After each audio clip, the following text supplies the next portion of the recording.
उपाध्याय। बड़ी खबर धनबाद से, जहां बालू माफिया का मनोबल 7वें आसमान पर है। बालू माफिया को पुलिस कानून का जरा भी डर नजर नहीं आ रहा। खनन टास्क फोर्स की लगातार कार्रवाई से बौखलाए अवैध बालू माफिया ने छापेमारी करने गए खनन विभाग के 3 इंस्पेक्टर पर ही हमला बोल दिया। इस दौरान उनके साथ गए 3 पुलिसकर्मी भी लाठी डंडे और पत्थर से हमले में जख्मी हुए। तस्करों ने खनन विभाग की गाड़ी, तीनों इंस्पेक्टर के मोबाइल और लैपटॉप तक को भी तोड़ दिया। साथ ही जब्त 2 ट्रक बालू को ये तस्कर छुड़ाकर अपने साथ ले गए। हमले के बाद खनन अधिकारियों ने जान की आशंका जाहिर की है। वहीं पर खनन विभाग की ओर से सरायढेला थाने में बालू तस्करों सहित 10 अज्ञात लोगों के खिलाफ मामला दर्ज कराया गया है। आपको बता दें कि इस घटना के पहले बरवा अड्डा थाना क्षेत्र में गोविंदपुर सीओ पर भी कुछ दिन पहले ही बालू तस्करों ने हमला किया था।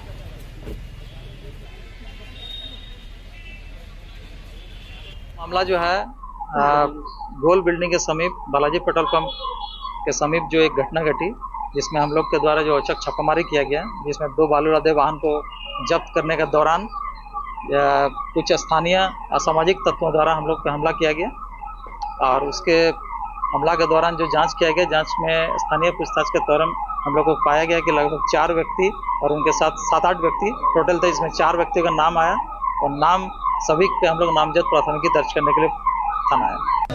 जैसे हम लोगों ने 2 ट्रैक्टर पकड़ा, 2 ट्रैक्टर बालू का, हाँ बालू का लदा हुआ था, तो उन्होंने वो दोनों ट्रैक्टर को हम लोगों ने विधिवत जब्त करके थाना पहुंचाने की कोशिश कर रहे थे। उसी वक्त तो वो लोग करीब 8 से 10 लोगों ने, अज्ञात लोगों ने आया और हम लोगों पे हमला बोल दिया। इसमें हम लोग 3 इंस्पेक्टर थे और 3 जवान थे।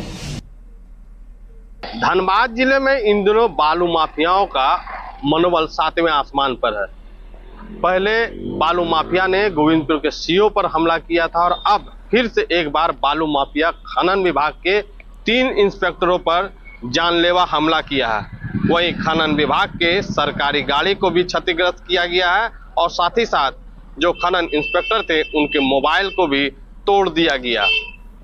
खनन विभाग की छापेमारी टीम अवैध रूप से बालू परिवहन को लेकर छापेमारी करने निकली थी और वहीं इस दौरान 6 बालू लोड वाहनों को जब्त किया गया था। इसी दौरान बालू तस्कर का समूह छापेमारी स्थल पर पहुंचकर खनन विभाग के इंस्पेक्टर और जो पुलिस वाले थे उन पर लाठी डंडे, बेलचा, पत्थर से हमला कर दिए। स्थिति वहां पर अफरा तफरी की मच गई और जो 2 बालू के ट्रैक्टर जब्त किए गए थे उसे भी अपने साथ छुड़ा ले गए। इस मामले को लेकर खनन विभाग जो है सो सरायढेला थाना में 4 नामजद राजेंद्र सिंह, राहुल सिंह, प्रकाश और असीम मंडल के नाम पर FIR दर्ज कराई है और साथ ही साथ 8 से 10 अज्ञात के खिलाफ भी उन्होंने शिकायत दर्ज की है। इसे लेकर अब पुलिस छानबीन में जुट गई है, लेकिन जिस तरीके से बालू माफियाओं का मनोबल बढ़ा हुआ है, इससे कहीं ना कहीं खनन विभाग के अधिकारी और इंस्पेक्टरों पर एक भय का माहौल बनता जा रहा है। संजय गुप्ता, न्यूज 18 धनबाद। तो देखिए यहां बालू माफियाओं की तरफ से किस तरीके से हमला किया गया और ऐसे में न्यूज 18 ये सवाल पूछता है कि बेखौफ बालू तस्करों पर कार्रवाई कब होगी? क्या प्रशासन का तस्करों को जरा भी खौफ नहीं है? जान पर खतरे के बीच कैसे ये अधिकारी काम करेंगे, ये भी बड़ा सवाल। हेमंत सरकार पार्ट 2 के सामने गरीब परिवारों को समय पर राशन उपलब्ध करा पाना एक बड़ी चुनौती बनी हुई है। आखिर लोगों के बीच सरकारी राशन के वितरण में देरी क्यों हो रही है, जानिए इस रिपोर्ट के जरिए।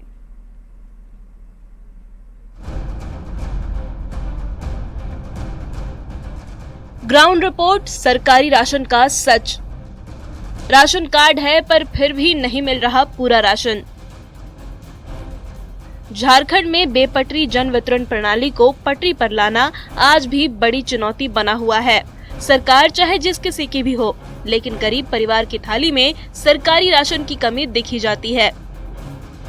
खाद्य आपूर्ति विभाग कहने को तो चावल, गेहूं, चना, दाल, चीनी, नमक और केरोसिन तेल देने का दम भरती है, पर एक साथ ये सब कुछ मिल पाना किसी सपने से कम नहीं है।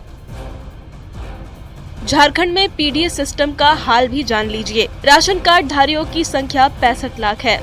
वर्तमान में लाल पीला राशन कार्ड धारियों को ration update, green card ration धारियों को फरवरी 2024 तक का राशन मिला है, मार्च 2024 तक का चीनी मिला है, अक्टूबर 2024 तक का दाल मिला है। सरकार की तरफ से दिक्कत है, जो भी है सर, हाँ टाइम पर नहीं मिलती। नहीं, दाल मिलती है, जब आता है दाल तो मिलता है, लेकिन वैसे दाल भी ये नहीं है। जब सरकार की तरफ से आती है दाल तो ये देते हैं। हम लोग को राशन मिल रही है, लेकिन हम लोग को सूखा चावल के साथ साथ अगर दाल भी मिलती तो बहुत अच्छा होता है, क्योंकि हम लोग गरीब आदमी को थोड़ा सहारा मिल जाता है इस चीज के लिए, ताकि दाल चावल आदमी खा सके, सब्जी ना भी खरीद सके। तो झारखंड में पीडीएस दुकानदारों के सामने सबसे बड़ी परेशानी ई-पॉस मशीन है। 5G के जमाने में आज भी सरकारी राशन का वितरण 2G के सहारे हो रहा है। ऐसा होने से लाभुकों के बीच राशन बांटने के लिए बेहतर इंटरनेट सेवा पर आश्रित रहना पड़ता है। ई-पॉस मशीन के काम नहीं करने की स्थिति में लाभुक खाली हाथ ही लौटने को मजबूर होते हैं। नेट के प्रॉब्लम के कारण आज के जमाने में 5G मोबाइल में चल रहा है, 2G से सरकार हमसे काम ले रही, और नेट सर्वर का जो स्थिति है बहुत बुरा स्थिति है, जिसके चलते ई-पॉस मशीन ठीक से चलता नहीं, काम नहीं होता है, लाभुक लोग को भी परेशानी होती है। जन वितरण प्रणाली के सहारे राज्य के लाखों परिवार का पेट भरता है। समय पर राशन का वितरण नहीं होने से गरीब परिवार के लोग पीडीएस दुकान का चक्कर लगाने को मजबूर होते हैं। ऐसे में जरूरी है कि सरकार अपने वायदों के अनुसार समय पर राशन का वितरण करे और लाभुकों को इसका लाभ दे। न्यूज़ 18 के लिए संवाददाता अविनाश की रिपोर्ट। नगर निकाय का चुनाव नहीं होने से रांची के लोग बेहद परेशान हैं। जन्म मृत्यु प्रमाण पत्र हो, कचरा उठाव, साफ सफाई से लेकर पेयजल के लिए भी लोगों को निगम के चक्कर लगाने पड़ रहे हैं। पार्षद सरकार पर साजिश के तहत चुनाव नहीं कराने का आरोप लगा रहे हैं।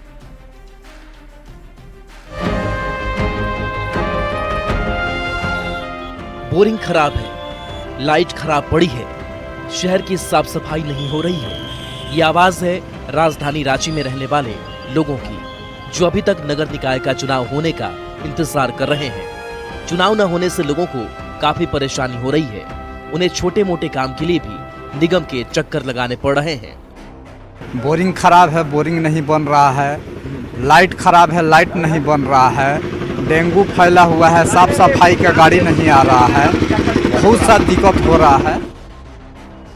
जन्म मृत्यु प्रमाण पत्र, कचरा उठाव, स्ट्रीट लाइट मेंटेनेंस, फॉगिंग, पेयजल, सड़क और नाली जैसी सुविधा का हाल बेहाल है। लोगों की समस्या का कोई समाधान नहीं हो रहा है।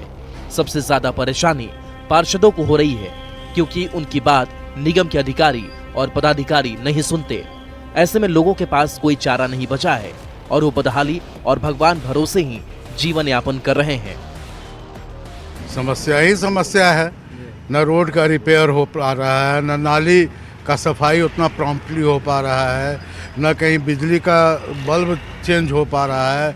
जब वो निर्वर्तमान पार्षद से जा कर के बोलिए तो कहते हैं कि भाई हमारे पास में उतना पावर नहीं है, शक्ति नहीं है। बच्चा का आधार कार्ड बनाना है, तो आधार कार्ड बनाने के लिए पहले हम लोग पार्षद के यहाँ जाते थे, तो साइन मोहर करा के जाके आधार कार्ड बना लेते थे, लेकिन अब तो उनका भी नहीं सुन रहा है, उनका भी मोहर नहीं चल रहा है। देखिए, परेशानी तो हम लोग को बहुत ज़्यादा है। पार्षद नहीं होने के कारण बहुत परेशानी है। इसलिए हम लोग यही अनुरोध करेंगे कि जल्दी से जल्दी पार्षद जी का चुनाव हो और हम लोग का काम प्रगति पर हो, है ना। बहुत दिक्कत हो रहा है पार्षद जी के नहीं रहने से, है ना। इसलिए यही अनुरोध करेंगे कि सरकार से कि जितना जल्द हो सके पार्षद जी का चुनाव करें और हम लोग का काम सही रूप से चले।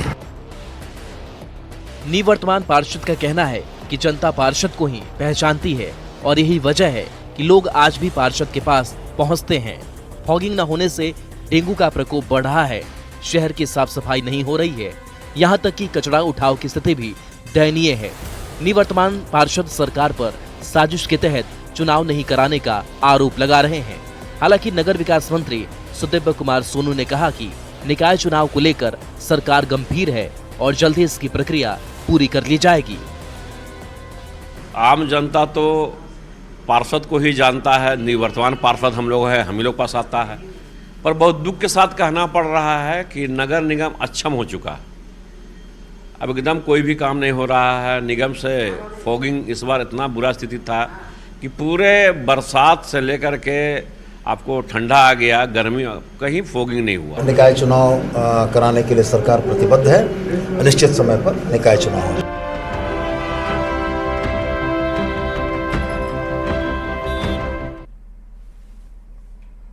झारखंड में नई सरकार के गठन के बाद अब राज्य में नगर निकाय चुनाव की सुगबुगाहट तेज हो चुकी है। इसे लेकर धनबाद डीसी की ओर से एक वार्डवार सर्वे शुरू करने के आदेश दिए गए हैं, जिसके बाद न्यू टाउन हॉल में कर्मचारियों के लिए प्रशिक्षण कार्यक्रम का आयोजन किया गया। इसमें कर्मचारियों को निकाय चुनाव के बारे में जानकारी दी गई। लंबे समय के बाद निकाय चुनाव की सुगबुगाहट को निवर्तमान पार्षदों ने अच्छी पहल बताया है। साथ ही सर्वे रिपोर्ट के बाद आरक्षण की तस्वीर भी साफ होने की उम्मीद जाहिर की है। वार्ड पार्षद हैं निवर्तमान, उनको जो वार्ड पर्यवेक्षक हैं, उनको जो सरकारी कर्मी हैं जो इस पर लगाए गए हैं, इसके लिए उनको हम लोगों ने एक जो प्रपत्र है और जिस प्रपत्र में सर्वे होना उसके संबंध में हम लोगों ने एक ट्रेनिंग रखा था, ताकि उनको कोई डाउट नहीं हो और वो एरर फ्री सर्वे करके वो लोग जमा करेंगे। वार्ड के स्वरूप को तैयार किया जाए कि एनेक्सर 2 की संख्या या एनेक्सर 1 की संख्या की रूपांकन किस तरह से होगी, वो सर्वे के पूरे क्षेत्र में सर्वे होगी और सर्वे के माध्यम से ये पता चलेगा कि भाई एनेक्सर 2 के लोग ज़्यादा है या एनेक्सर 1 के लोग ज़्यादा है। उसी तरह से ये सीट को आरक्षित किया जाएगा और उस तरह से आरक्षित सीट के हिसाब से कैंडिडेट दिया जाएगा और उस हिसाब से नगर निगम का चुनाव कराया जाएगा। ये काफ़ी लंबा समय के बाद ये होने जा रहा है। 2021 में ही होता लेकिन नहीं हो पाया। 2011 के बाद ये अब टाइम आया है कि एक जनगणना होना चाहिए, उससे पता चलेगा कैटेगरी और उसे कैटेगरी से ही फिर आगे का कार्य शुरू किया जाए। और धनबाद से बड़ी खबर आ रही है, जहां पर एक बार फिर से धनबाद में फायरिंग की घटना हुई है। गौशाला ओपी क्षेत्र में फायरिंग की घटना, जहां मुंशी को गोली मारी गई है। चासनाला के मार्शलिंग यार्ड का ये मुंशी बताया जाता है। ठेकेदार विनोद यादव निशाने पर थे, बीच में मुंशी को गोली लग गई। पूरे मामले की जांच में फिलहाल पुलिस जुटी हुई है। लोकसभा में नेता प्रतिपक्ष राहुल गांधी पर संसद भवन परिसर में बीजेपी सांसद के साथ धक्का मुक्की का आरोप लगा। इसे लेकर रांची में बीजेपी युवा मोर्चा की तरफ से विरोध जाहिर किया गया। बीजेपी युवा मोर्चा के प्रदेश अध्यक्ष ने धक्का मुक्की की निंदा की और कहा कि बाबा साहेब भीमराव अंबेडकर का अपमान बीजेपी बर्दाश्त नहीं करेगी।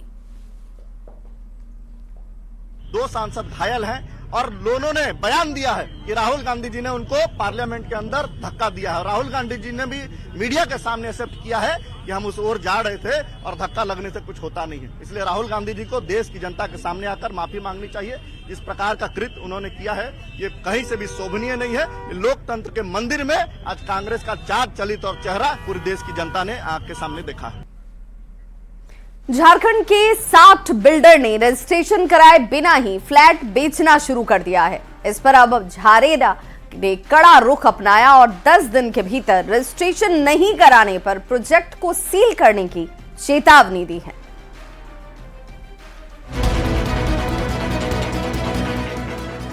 बड़े शहरों में ऊंची ऊंची बिल्डिंग और उनमें रहने की आस में बिल्डर के नखरे सहते लोग, ये हाल है झारखंड के सभी बड़े शहरों का। जहां 60 बिल्डर पर Jharkhand real estate regulatory authority यानी झारेगा में बिना प्रोजेक्ट के रजिस्ट्रेशन कराए फ्लैट की बिक्री का आरोप लगा है। बिल्डर ने रजिस्ट्रेशन के लिए आवेदन दिया लेकिन कागजात नहीं दे पाए। अब झारेरा अलर्ट मोड में आया है। सभी बिल्डर को नोटिस देकर 10 दिन में रजिस्ट्रेशन की चेतावनी दी गई है। अगर 28 दिसंबर तक रजिस्ट्रेशन नहीं कराए गए तो प्रोजेक्ट सील कर दिया जाएगा। झारेरा की ओर से उपभोक्ताओं से भी अपील की जा रही है। सारे उपभोक्ता से मेरा ये अनुरोध होगा कि कभी भी किसी भी फ्लैट को बुक करने से पहले सबसे पहले रेरा रजिस्ट्रेशन नंबर देखें, क्योंकि रेरा रजिस्ट्रेशन नंबर जब होता है तो उसके आधार पर वो भविष्य में अपने प्रोजेक्ट की प्रगति को भी देख सकते हैं। आशियाने की आस में जुटे लोग बिल्डर की मनमानी से परेशान हैं और आवास पर कब्जा के लिए कोर्ट कचहरी का चक्कर लगाने को मजबूर दिख रहे हैं। हम लोगों ने ट्रस्ट में करते हैं और ट्रस्ट हम लोग को फुलफिल नहीं होता है। It's the very panic situation for us कि हम लोग पैसा देने के बाद हम लोग को दौड़ना पड़ता है, कोर्ट के शरण में आना पड़ता है। रांची के सेल सिटी में बिल्डर पर उपभोक्ताओं को सुविधा नहीं देने का आरोप लगा है। झारेरा में शिकायत की गई है लेकिन कोई सुनवाई नहीं हुई। लोग आए हुए हैं इसलिए कि प्रोजेक्ट ये 2007 में प्रोजेक्ट हुआ, इसका स्टार्ट हुआ था, 2008 में कंस्ट्रक्शन शुरू हुआ था, 2013 में प्रोजेक्ट को कंप्लीट करना था, जो कि आज तक ये प्रोजेक्ट कंप्लीट नहीं हुआ है। अभी भी प्रोजेक्ट में बहुत सारा काफी भी एमिनिटीज हम लोग की बाकी है। करोड़ों रुपया मेंटेनेंस के नाम पे सेल सिटी उठाता है और आज के डेट में मेंटेनेंस जीरो हो गया है। सीवेज प्लांट नहीं लगा है, फायर सेफ्टी इक्विपमेंट्स नहीं लगी है, इवन गैस चेम्बर्स जो बने हुए हैं जो बिल्डिंग के रेसिडेंशियल बिल्डिंग के नीचे बने हुए हैं, विच इज नॉट परमिसेबल। आधे अधूरे प्रोजेक्ट से परेशान लोगों की मदद के लिए झारेरा ने पहल की है। बिल्डर पर नकेल कसी जा रही है। बिना रजिस्ट्रेशन वाले प्रोजेक्ट पर कार्रवाई से उम्मीद जगी है कि खुद के फ्लैट का सपना लोगों का अब शायद जल्द पूरा हो पाएगा। रांची से न्यूज़ 18 के लिए निरंजन सिंह की रिपोर्ट। राजधानी रांची की अंधेरी गलियां राजधानी वासियों को डरा रही हैं और डर की वजह है अंधेरा। जी हां, दरअसल रांची की सड़कें शाम होने के साथ ही अंधेरे में तब्दील हो जाती हैं और ये अंधेरा स्कूल और कोचिंग जाने वाली लड़कियों को डराता है। हाल के दिनों में रांची के सड़कों पर लड़कियों से छेड़खानी की वारदात में भी बढ़ोतरी देखी गई है। नगर निगम ने क्षेत्र में 5800 से अधिक स्ट्रीट लाइट लगाई है, लेकिन ये स्ट्रीट लाइट अब दम तोड़ती हुई नजर आती हैं, जिसकी वजह से लोगों को डर के साए में जीना पड़ रहा है। बिल्कुल यहाँ पे लाइट होना चाहिए सर, पूरे रोड में लाइट होना चाहिए, जैसे कि चौक तरफ होता है वैसे ही बिल्कुल होना चाहिए, बट अब नहीं है तो हम लोग थोड़ा जल्दी जो भी काम करना होता है हम लोग इधर थोड़ा जल्दी कर लेते हैं।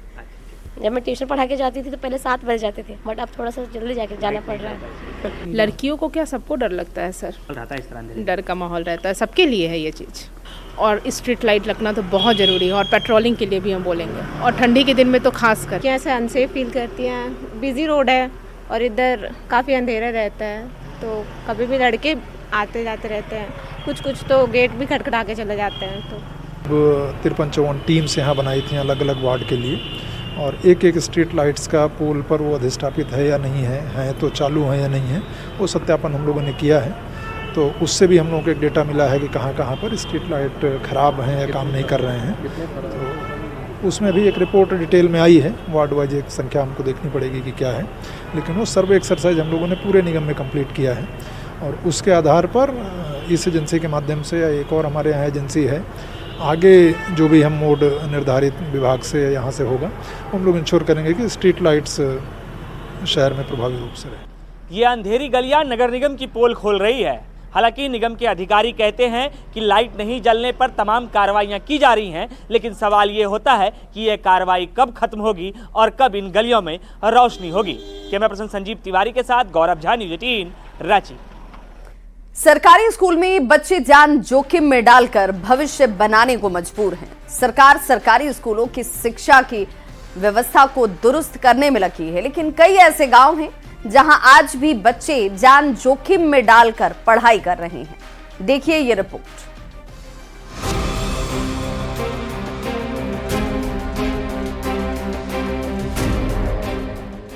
जर्जर इस भवन को देखिए, यह कोई खंडर नहीं, सरकारी स्कूल है। हजारीबाग जिला मुख्यालय से लगभग 35 किलोमीटर दूर इचका प्रखंड के बवनी गांव में है राजकीय उत्क्रमित मध्य विद्यालय, जहां लगभग 180 बच्चे जान जोखिम में डालकर पढ़ने को मजबूर हैं। भवन इतना जर्जर हो गया है कि कभी भी गिर सकता है। भवन की नींव भी मिट्टी में धंसती जा रही है। इसकी जानकारी स्कूल प्रबंधक और मुखिया ने कई बार जिला प्रशासन को दी, लेकिन प्रशासनिक उदासीनता से आज तक स्कूल की मरम्मत नहीं हो सकी।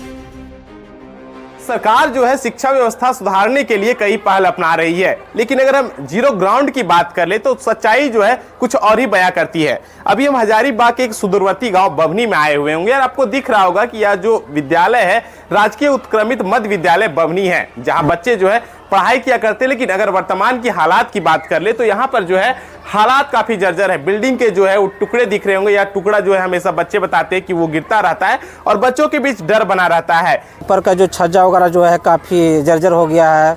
ऐसा हम लोग को देखने में लगता है कि कभी गिर भी सकता है बच्चों का ऊपर, या कभी किसी के ऊपर कुछ भी हमला हो सकता है। हम लोग को भी इससे भय बना रहता है। राजकीय उत्क्रमित मध्य विद्यालय बभनी आदिवासी क्षेत्र में पड़ता है। यहाँ अधिकतर आदिवासी परिवार के बच्चे ही पढ़ाई करते हैं। छात्र बताते हैं कि स्कूल में पीने के पानी की भी व्यवस्था नहीं है, साथ ही स्कूल के छत के टूटकर गिरने का भी डर सताता रहता है। यहाँ पे पानी का कमी है, शौचालय का कमी है, और ये छत है जो पूरा तरीके से टूट गया है। कभी कभी तो डर लगता है पढ़ाई के समय में बुल हमारे ऊपर ही ना गिर जाए। इस स्कूल का देख रेख में थोड़ा सा ध्यान दिया जाए। जैसे यहाँ पे बच्चे शेड्यूल क्षेत्र से है और अधिकतर यहाँ पे आदिवासी और पिछड़ी वर्ग के लोग यहाँ पे रहते हैं, तो उनका विकास हो पाएगा।